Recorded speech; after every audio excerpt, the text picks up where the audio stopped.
Hey everyone, it's Sarah, and today I'm going to be showing you everything that I eat. I know that a lot of you subscribed to me originally when I was posting the potato cleanse videos, so like the topics of weight loss and like starch-based diets might be interesting to a lot of you, including whole plant starches, things like rice, potatoes, other grains, legumes, is a really great way to lose weight without even really thinking about it, because these foods are really inexpensive, they're super versatile, they're very satiating. What I like to do when I want to lose weight is just eat cleaner foods, more whole foods, less breads and pastas, less vegan desserts, just focusing on more nutritionally dense foods and still eating intuitively until you're satisfied.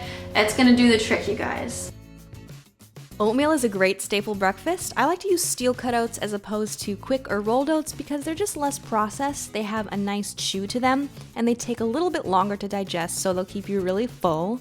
The only drawback is they do take a long time to cook. I boil mine in water. It takes maybe 8 to 10 minutes.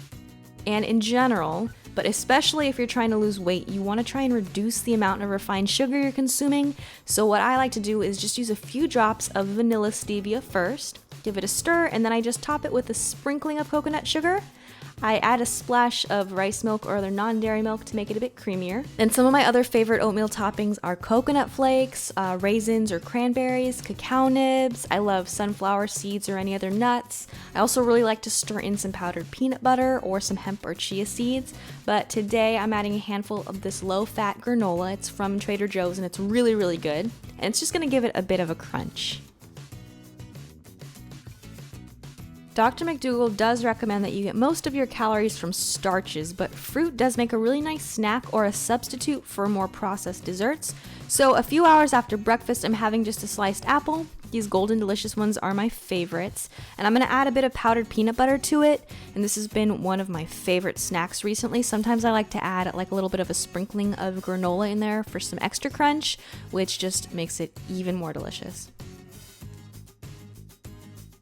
Now for lunch, we're having some simple baked fries, which I've shown many times before, and I got this 10-pound bag of russet potatoes for $4, so it's extremely inexpensive meal.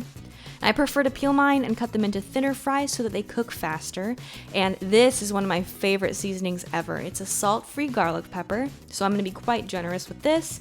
And this wire rack I'm showing is going to help the heat hit the fries from all directions so they get evenly crispy. So just make sure if you buy one that it is labeled as oven safe. And then I just cook these for about 20 minutes in a 450-degree oven. I always like to eat my potatoes with some lettuce or steamed greens. Greens are extremely important in weight loss and in everyday life. They're full of micronutrients and they're going to help you cut down on cravings because you're going to be satisfying your body's nutritional requirements. You can use whatever low-fat vegan sauce you like. I'm just using some ketchup and sriracha, and I'm sort of just scooping a few fries into a romaine leaf and eating them like a taco. Super easy way to get your greens in.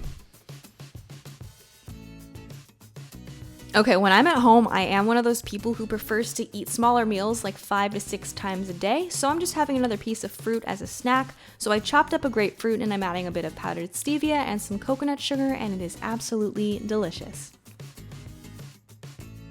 I made Kung Pao chickpeas for dinner today, and usually I'd use tofu or tempeh, but it actually turned out really well this way. So I just have some bell peppers and celery, my canned chickpeas and water chestnuts, and then I threw together a sauce. And okay, sesame oil is the one oil that I do cook with occasionally, and I just add maybe half a teaspoon because it adds so much flavor, and a little goes a long way, but if you want to be strict about it, just go ahead and skip it. Also got some rice vinegar, some soy sauce, some chili paste, some maple syrup, and then some cornstarch to thicken up the sauce, and I added a little bit of water as well. And of course, with Asian dishes, I always like to add in lots of ginger, garlic, and some sliced green onions, and I'm also adding a handful of roasted unsalted peanuts.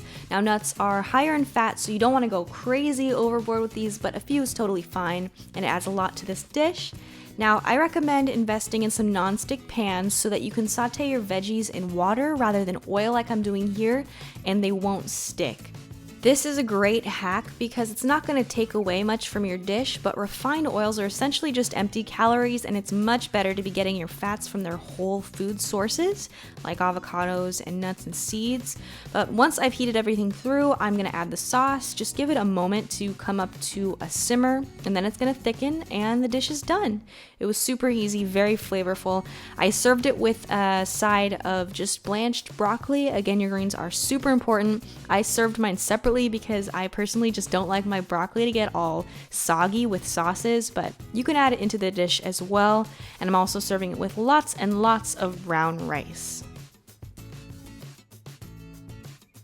That is it for my day of starch-based eating. I hope you enjoyed this video. Maybe you got some ideas if you're on your own weight loss journey, or if you're just trying to incorporate more starch-based recipes into your diet, and I will see you in my next video.